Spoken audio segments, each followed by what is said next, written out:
Hello, everyone, and welcome to the Mind Capsules Podcast.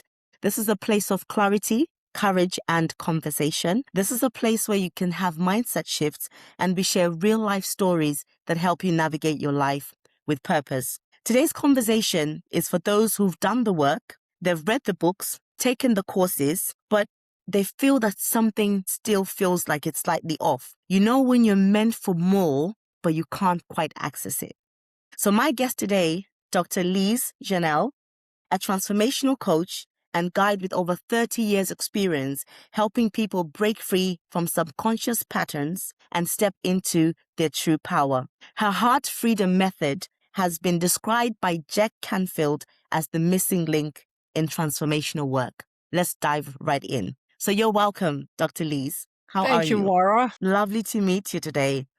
Lovely Nice to meet you. And too. I'm very interested to hear what you have to share with us today, especially about the subconscious and how it does affect our work and how it affects our lives. So for someone who feels stuck, even after doing all the right things, what is usually happening beneath the surface? Well, for those of you who are going to be watching this instead of just listening, I have in my hands the yin and the yang. I like to use the visual.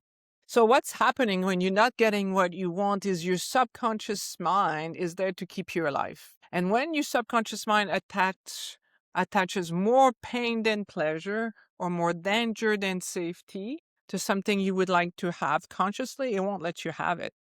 You hear of self-sabotage. It's not self-sabotage. It's actually because the subconscious mind is there to keep you alive. Like we are alive today because our subconscious mind is constantly learning and pinging our environment to make sure that we are going to survive. So it's actually geared towards keeping us safe. And often it will associate danger to things we might not want. For example, relatively speaking, your conscious mind that wants something, a great life, a great career, finances, love, losing weight, stopping addictions or whatever. The conscious mind that wants this is the size of a football, and the subconscious mind to keep you alive, the football field. So which one do you think is going to win?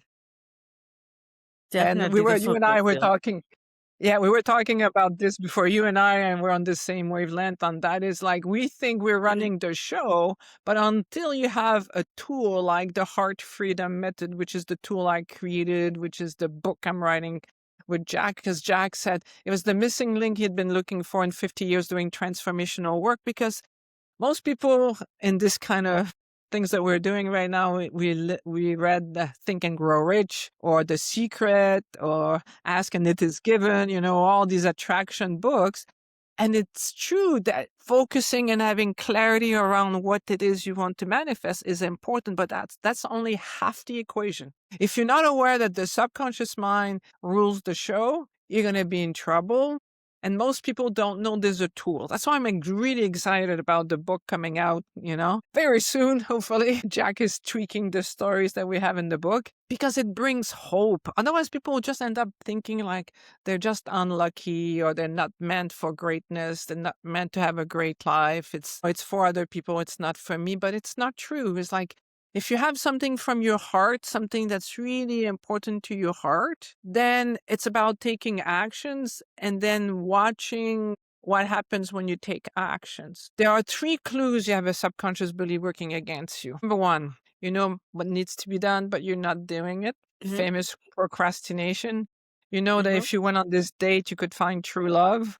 Or if you picked up the phone to call this client, you could change your life. But instead, you check your social media, you go for a run, or you go cooking or whatever. Worse, you go eat a whole bag of cookie. The second clue that you have some subconscious belief working against you is you do what needs to be done, but it feels like drudgery. Why? Because you're using all your willpower. So imagine the little football pushing, and dragging the football field behind it.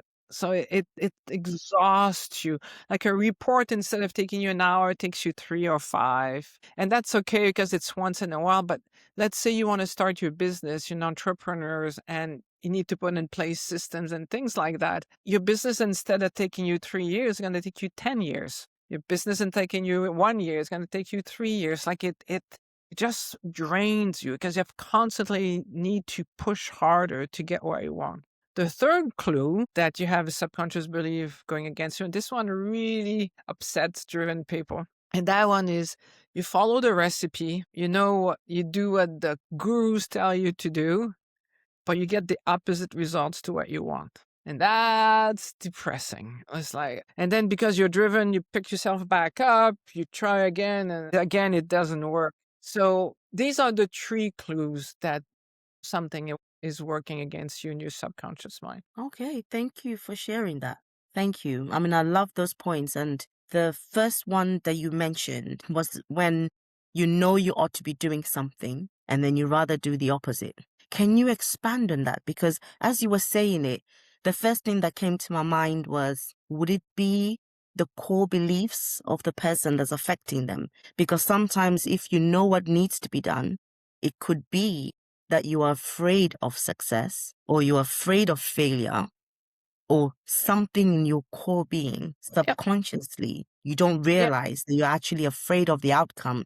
And that is why you then tend to go to the comfortable place of going on your Instagram, maybe fiddling away doing something else. Yet you know you're still going to do it, but you're not doing it straight away because your subconscious won't let you, if that makes sense. Could you please? Yeah, your subconscious mind believes it's dangerous. Like, to give you an extreme case of this, I had an Olympic level skier that came to see me, and I tested her doing the mind body work that I do, that I teach to people. I'm really excited about that because this weekend I'm having a whole breakthrough intensive where people are going to practice the method for 2 days. Anyway, so she comes to see me and I test her on I'm ready, willing, and able to win. And she had not placed in 2 years. So you would believe that an Olympic level skier consciously wants to win. Yes? Like you train years and years and years and years. It's your dream to stand on the podium and get that. To win. Yeah. So consciously, for sure, you want to win. But when I tested her doing mind body work, muscle testing, we found that, she didn't want to win. Why? It went back when she was 7 years old, she was already winning, but her brothers were not. So her mom, not to upset her siblings, was hiding her medals and her trophies. So now she had associated winning with upsetting others, with being a bad person. And this is such a common belief. So, I ended up doing 2 sessions with her. We found different beliefs, but she ended up on the podium right after. And she said she got a lot luckier afterwards. She ended up retiring later on, 3rd in the world, which is pretty good. I was keynote speaker to 350 coaches from North America. And I told them this. And I said, if you want, I will test you on I'm ready, willing, and able to be successful. I had at least 100 coaches lined up. And out of the 100, only one coach was congruent with success. So many of us associate being successful with people being jealous of us, being a bad person. Who do you think you are? If you come from a family where they think if you're successful, you're a bad person, you had to do bad things to get there. So because we're social beings, we're only going to be able to rise to that level that it's comfortable within us.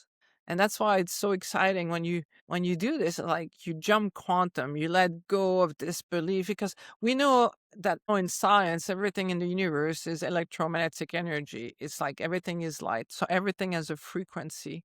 So if you want to change the outside world, you need to change your inner world, because then it gets reflected into the outside world. Like you increase your frequency. So every time you do the method, my heart freedom method, every time you do that, you increase your self-worth. And that self-worth gets reflected in winning and the sport and losing the weight you want, or having the love you want, having the money you want, the career you want, like the friends you want. So it's a whole game of letting go of the beliefs that are keeping us stuck, unconscious versus conscious. You and I spoke about that, like the importance of being conscious. And that's absolutely right. And as you said, we're sharing earlier, I love that. And when I do my keynotes, one of my main things I do share is my framework. And the first part of my framework, which is RRR, is revisit your foundations.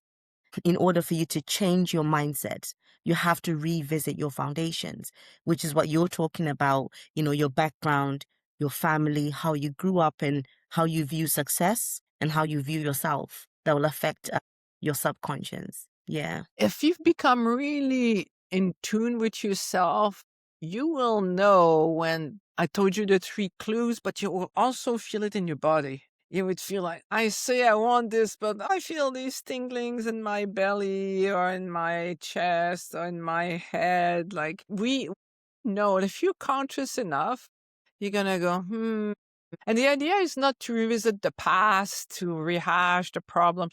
The idea is to actually become present with the initial moment when the belief was created so you can dissolve it from your physiology. It's like the energy gets stuck in the body.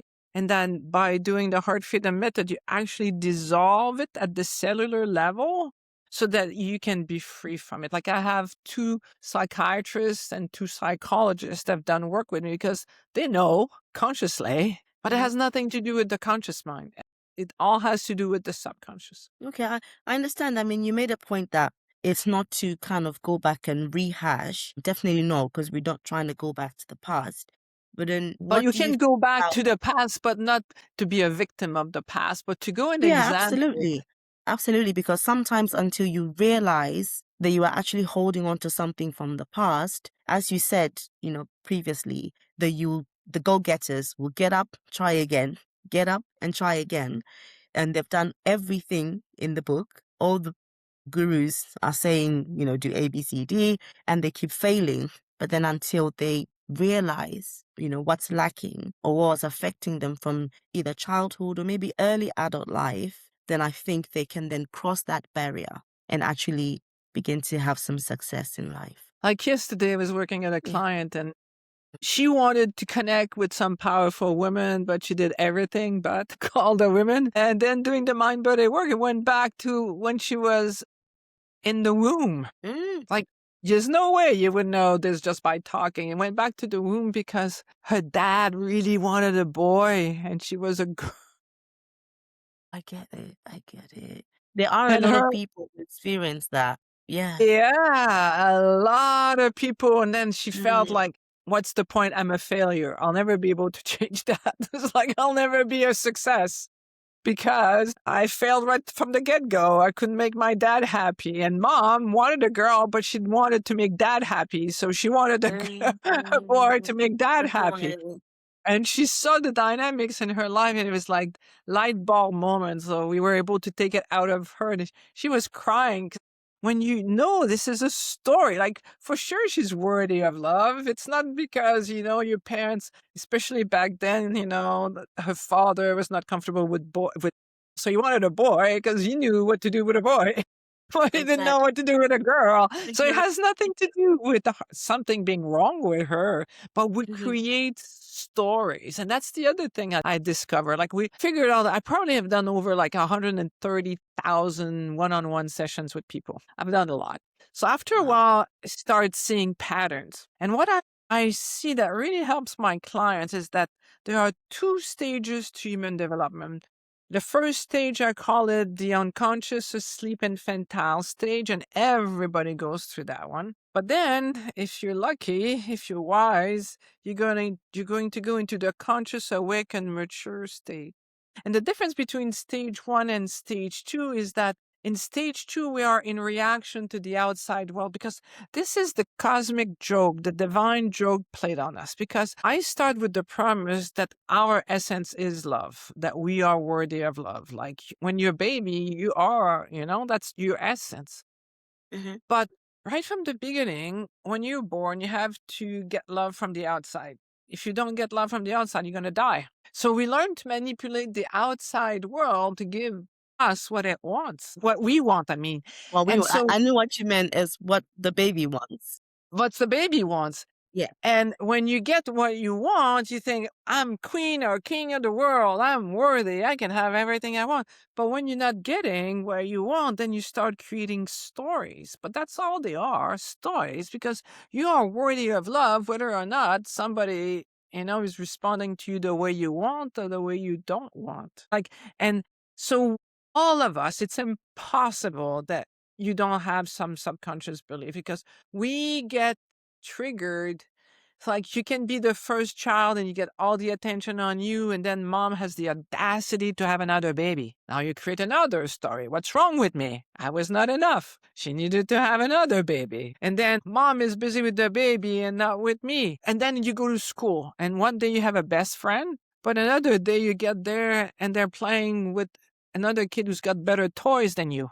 So now you associate toys with love. So if I have more toys, bigger toys, better toys, I'm going to have more friends. So in stage 1, we are constantly driven, trying to manipulate the outside world to give us our worth. And guess what? The world is busy with their own trauma, their own drama.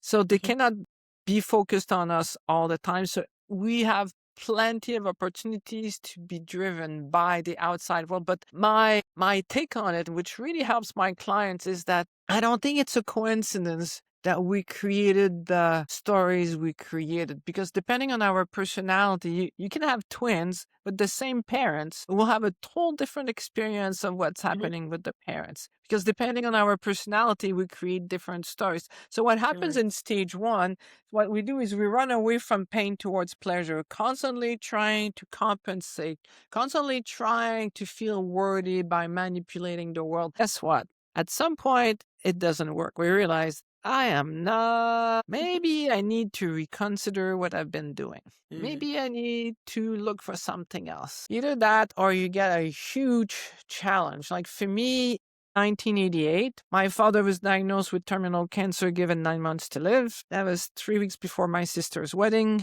A week after my sister's wedding, my 21-year-old brother died in a car accident. And then within a month of that, my 8-year relationship to the man I thought was going to marry ended. And it was like, ow. So I was in pain. So I was in stage 1. So what I did is I ran away from pain towards pleasure, but it pushed me.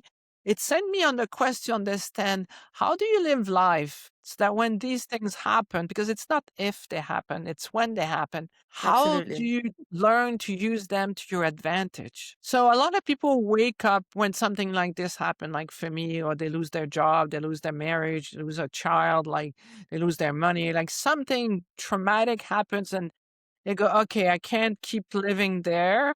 And then you're lucky enough to start going into stage 2, which I call creating heaven on earth. So I call stage 1 the boot camp, stage 2 heaven on earth. And just like, you can go to different boot camps that don't define your worth. It's just a boot camp. Has nothing to do with something being right or wrong with you. And I created a metaphor for that. Like I created, like, there's 3 types of boot camps. It's not true, but like it's the image. So some people it depends on what the person needs. Exactly. So some people are born into what I call the musical boot camp. So their childhood was really easy, but because they didn't get challenged enough, they're not equipped for life. So they still end up with challenges, but just different ones.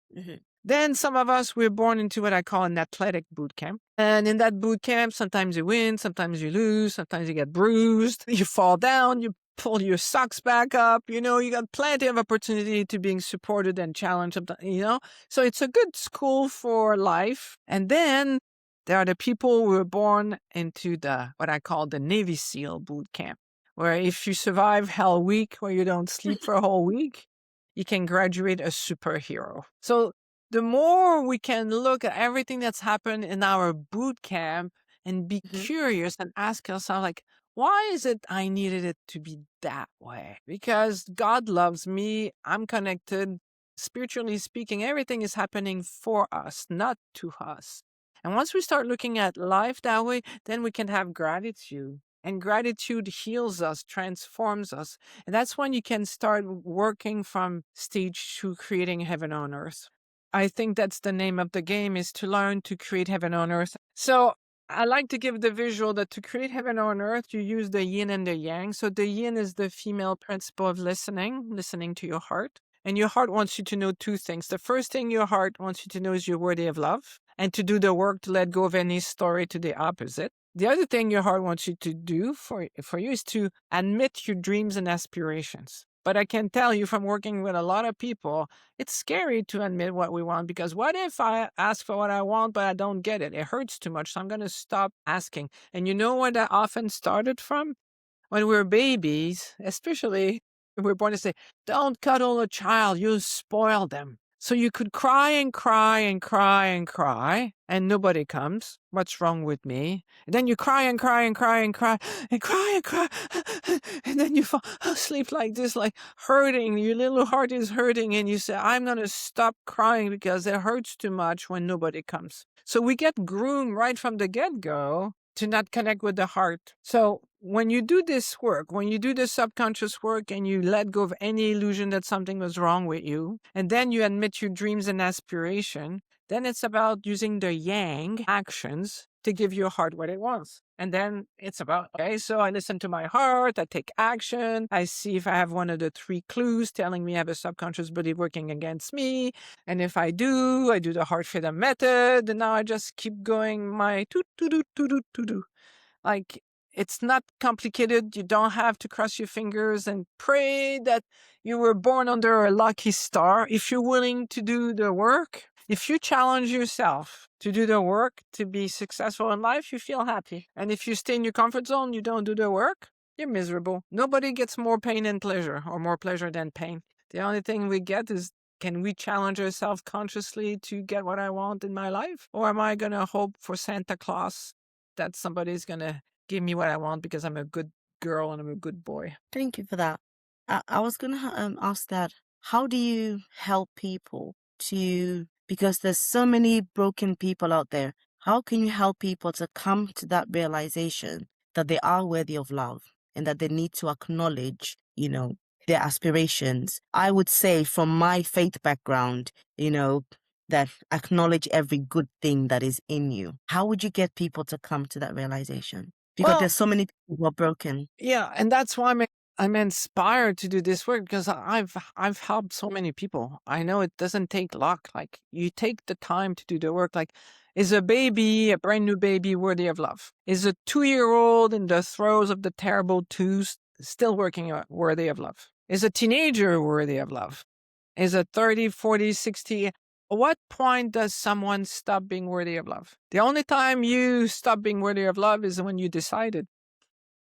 So hopefully you'll be willing to undo this belief, because your essence is love. It's who you are. And you know that you are in your heart when you feel love, gratitude, inspiration, and wisdom. Love, gratitude, inspiration, and wisdom. So when you're in that state of being, you feel it's heaven on earth. Like, it's a really cool place to be in that space. So when we are brokenhearted, that's why you need to do the work. That's why I do this work. The heart freedom method heals the heart. Every time you do the heart freedom method, you remove one illusion that something is wrong with you. Listen to this. This is very important. Emotions are guides to show us where we have the illusion of being unworthy of love. Emotions are guides to show us where we have the illusion of being unworthy of love. Because the truth is, you are worthy of love. And you only make it problem for you when you create stories. Like,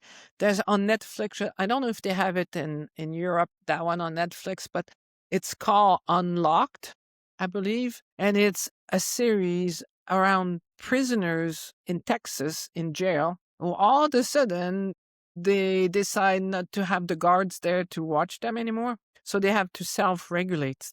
And you watch them, and I'm listening to this like, I really want to go and do this in jail. I think it would be really cool to be able to go into jail and heal their hearts, because you're watching this young man. I think he's like 29 or something. And when he was 14 years old, he was the oldest of 7 kids. And both his mom and dad died in a car accident, I think, or they don't really know what happened, but they both died all of a sudden. You're 14 years old. You're the oldest of 7 kids. Your whole world is turned upside down. And then you end up living with grandma. It's easy to create a story like, what's wrong with me for this to happen? Like, this is like a Navy SEAL kind of boot camp. But it's up to us to decide, I'm going to use this challenge to my advantage. I told you the one with my father, my brother, and my mom, and my relationship. Like, I use this to help myself. I use a corny story, but it's the perfect corny story. Is that one day, you might have heard that story. One day, a scientist is observing a butterfly coming out of a cocoon, and it's a huge struggle. It takes hours and hours and hours to be nice to the butterfly. It cuts the cocoon open. But by doing this, the butterfly has nothing to struggle against. The wings are weak, can never fly, and dies like that. So is the struggle against the cocoon a blessing or a challenge or both or neither? And the more we start to look at, these things happened for me. Like for me, for example, I was born, imagine, I had a twin that died beside me in utero. So I became a healer, I'm sure, because I couldn't save my twin. There's actually a book on that. It's really cool. It's called Womb Twin Survivor. And apparently one set of twin out of 10 makes it, something like that. So there's a whole bunch of, twins in the womb that all of a sudden end up singleton, and we create stories. And that's why it's important to have a tool like the Heart Freedom Method, because by using this tool, then you can heal this. Like, this is how you heal the heart.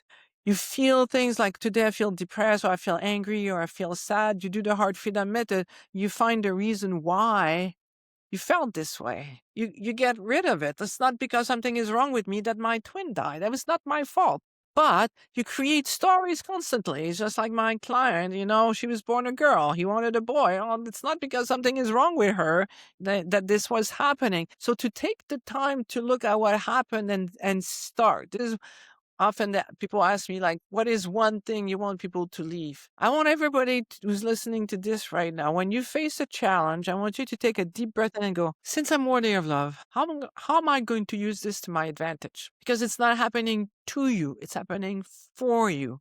Where is this guiding me? Where is this sending me that I would not be going? Like me with my father, my brother, and my relationship. It sent me on a quest to understand how to live life. I'm a byproduct of this immensely painful moment in my life. Like, I'm sure consciously I would not have chosen it, but I'm grateful it happened because I don't have any other choice. Like, I could be upset and feel like it's not fair. Why did this happen to me? Or I can go, all right, how am I going to use this to my advantage? Because I've spoken in front of thousands of people, and I've asked this person to, raise your hand if you never had huge challenges in your life. And out of thousands of people, I only had one. There was a young girl. She says, me, and I'm scared that when I face a challenge, I won't know how to use it. So if you're a smart cookie, the idea of life is not to try to create a monopole, because they don't exist in the universe. That's why I use the yin and the yang all the time. When you get challenged, ask yourself, how am I going to use this to my advantage? How am I going to use this driver to my advantage? And when you get supported, don't get stuck and only wanting to stay there, because that's going to get you just as much off course as sucking your thumb, feeling sorry for yourself for the challenge instead of using the challenge, to your advantage. So if you're a smart cookie, you're going to learn to use both sides of life's existence to create consciously heaven on earth for yourself and others. Okay. And on that, while you're on that, one thing I realized as well, apart from people making a decision to say, hang on, I know I am worthy of love, right? And as you said, some people are scared to go through bad things, but they're inevitable. Do you share things like life comes in seasons? Because that's one of the things I share with my audience and the people I speak to be aware that things will happen. Just like we have the seasons of life, summer, autumn, winter, spring, you will have the ups and downs. And I think these are things that people don't actually look at. They're living in the now, so that when it hits them, they don't know what to do. How do you approach that scenario? How do you approach that situation? Yeah, you're very wise with this. Did you see, like, I was maybe like 20 years ago, there was an email going around and says, people come in your life for a reason, a season, or a lifetime? I've heard that before. So a lot of people got that email. Again, when I like climbing mountains. So imagine this is a mountain and you say you want to get there. That's your goal, is to fulfill your purpose in life. Now what you need to do is you need to learn to use both sides. Like when you get supported, yay, I'm worthy of love. I'm using this to my advantage. Great. And when you get challenged, yay, I'm being guided right now to do something I would not know that it's going to get me here. The clearer. That's why it's so important to be conscious of where you want to go and ask yourself, who am I? Why am I here? Where am I going? Most people don't have a purpose for their life. And that's why they get distracted by all kinds of tangents. Like, Mhm. it's great to watch a football game or a movie or, going out with your friends, but you need to keep all of these things in balance if you want to be able to fulfill your heart. Like, why am I here? So that 100%, way I you can agree. organize your time. Mhm. Because I don't need a crystal ball to tell you where you're going to be 20 years from now. 20 years from now, you're going to be exactly feeling how well you use your time. So if you used your time doing things that are good for your heart, guess what? You'll be happy. And if you used your time to do things that maybe calm down your emotions, make you not think about things, make you forget about things, so you're calming down these emotions, and these emotions are clues that you have the illusion that you are unworthy of having the life you want, you're not going to be happy. Mhm. It doesn't, you don't need rocket science. You just need common sense. Like my previous assistant we used to say is like, common sense is not that common. I've heard that one as That's well. why your podcast, that's why your podcast is so important, because that's what you're bringing into the world. Absolutely. And just to add to that, one thing I also share with my audience is that there's principles to life. And like you're saying, I will tell you who you'll be 28 years based on how you're living your life now. So I've come to learn, and I share with my audience, that there's principles that govern every aspect of your life. So if you don't learn, like you're saying, if you're going to be watching TV, constantly watching football and other things, I mean, there's nothing wrong with watching TV and football, but it's spending too much of your time in leisure. Then if you don't operate the principles of discipline, timekeeping, finances, etc., that's also going to have a massive effect. Yeah, and I find the more inspired we are, the less discipline we need. Like, for example, if you're a mom or a dad, then you have a baby that has a poopy diaper in the middle of the night. Do you need discipline to get up and change the poopy diaper or to feed them? It's like you don't even think about it. You do it because your heart is calling you to do that. So that's why it's so important to have a purpose greater than ourselves, because having a purpose greater than ourselves gives us courage, gives us the ability to take actions that we probably would not be taking if we were just doing it to avoid pain and get pleasure. I love that, because when we take action from a place of purpose, no matter what happens around us, and no matter what the world is throwing at us, our focus is, I have to get this done. I have to fulfill this, and I have to complete this mission. So that's awesome. Thank you for sharing that. Thank you. Yeah, it's Okay. a So higher I just want calling. to, 100%, I agree.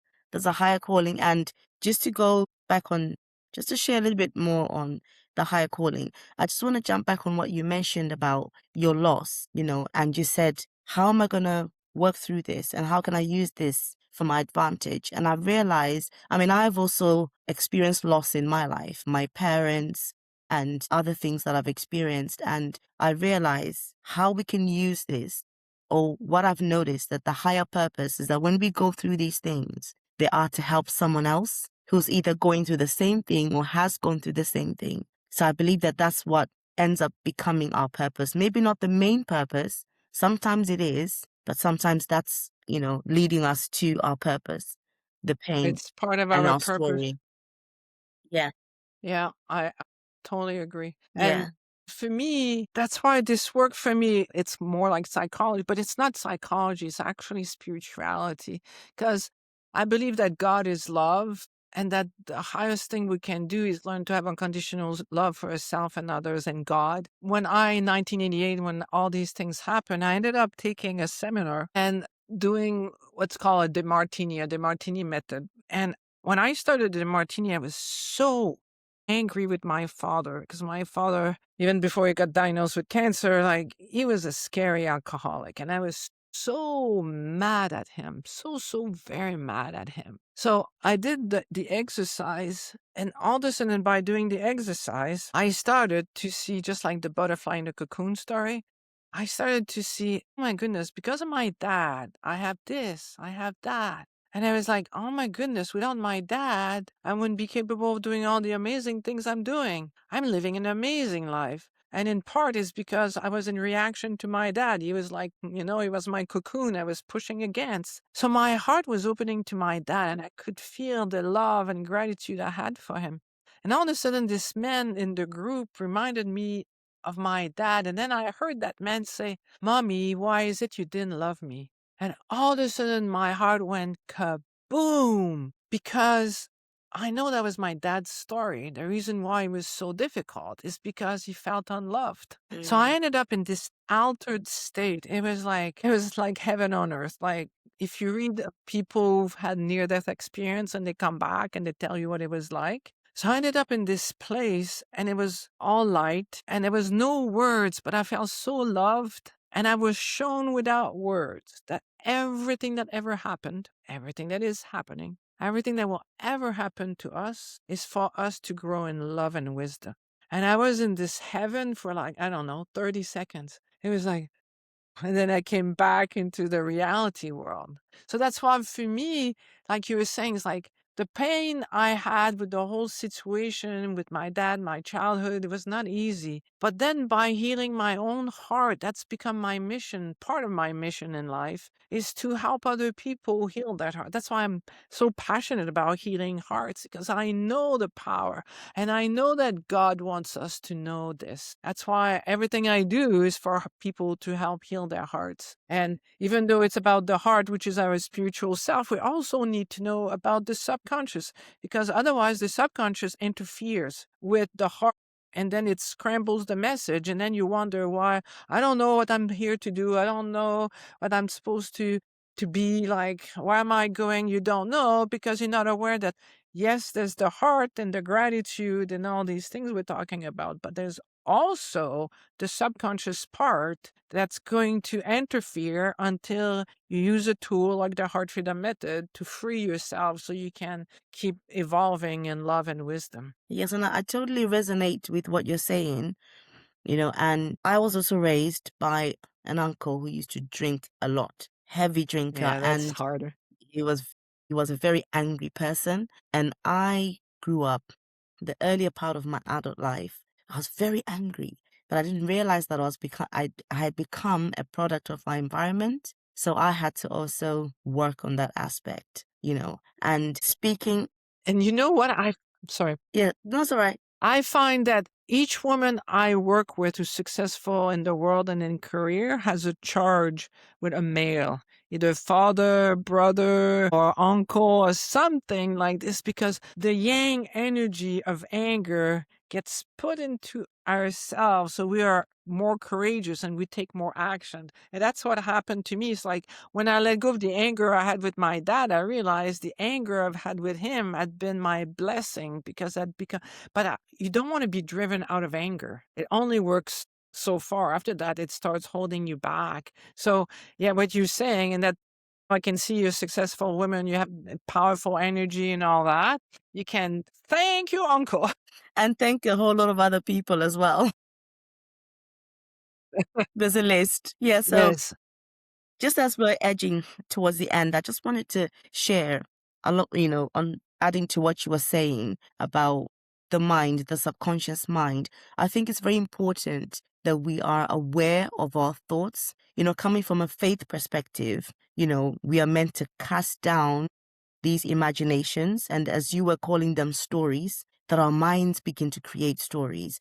Even now in adulthood, they're still creating stories. I mean, why did they, move me in this department, and why is this happening, and why does this person leave? Or even simple things like, why did this person leave town? Did they want to get away from me? Or a whole lot of stuff. So from a faith perspective, I've learned to what we call casting down imaginations. So basically being aware of your thoughts and then aligning them with the foundations, with the truth. Today we were talking about knowing that you are worthy of love. So, and I believe from a faith perspective that there's a whole lot of truth that love is the foundation. Knowing that you're worthy of love is just the foundation, but there's lots more to build upon. So if we are consciously aware and watching our thoughts, then that way we're kind of, in your words, making the football the bigger aspect instead of the football pitch. So the football then becomes That's good. bigger. And obviously, realistically, it will never be. But then in terms of what we're talking about, then our subconscious then takes the back seat and then we are actually running the show. Yeah. Yeah, So it doesn't interfere anymore with the conscious mind. yes, absolutely. So before we end today's session, I just wanted you to share, please, your book with us and where my audience and anyone who's listening can get your resources. Oh, I have 2 books coming out. Like, I have this book, and this book is called Conversation with the Heart. And it's about consciously healing your heart. So it's full of exercises. And also there's an exercise on helping you create your statement of purpose for your life. So if you go conversationwiththeheart.com, you can either download the digital version or order the hard copy. It will come through Amazon. And the other book that's going to come out is the book with Jack Canfield, but it's not published yet. And that one will be all about the subconscious mind. And if you want to learn how to do the work, I have like this weekend, I have the breakthrough intensive where you spend 2 days learning how to heal your heart and let go of the subconscious belief. 2 days to practice letting go of all kinds of beliefs. So I love it. Or you can also do my online program, which is called Get Unstuck, where I teach you how to do this. And you have access to 2 group coaching calls a month with me. So these are 2 things I can recommend for people who want to quickly jump quantum. Awesome. Okay, thank you very much for that. I'll be sure to share it when I post about today's session. I'll share the links with my audience. And Yes. also, there are coaches out there who would like to learn to do this. I have a certification program because my goal since 1989 has been to heal the hearts of 1 million people. So the book with Jack is going to help that happen. If I do groups, that's going to help me. But also, I want to train coaches around the world so they can bring this to the people in their circle. So coaches also can contact us. You can send an email at Greg, Greg, at drlisejanelle.com, and we can answer any questions you may have about any programs because we have for every budget to help you live your life to the fullest. Awesome. Thank you, Lise. Thank you very much for that. And it was lovely having you today. So this has been a powerful conversation with Dr. Lise Janelle. And I hope it reminded you that feeling stuck doesn't mean you're broken. It often means something bigger is asking for your attention. And it can lead you to your purpose, as we're saying, Dr. Lise. So thank you very much for coming on to the Mind Capsules podcast today. Thank you. Thank you, Moira, for having me. Awesome. All right.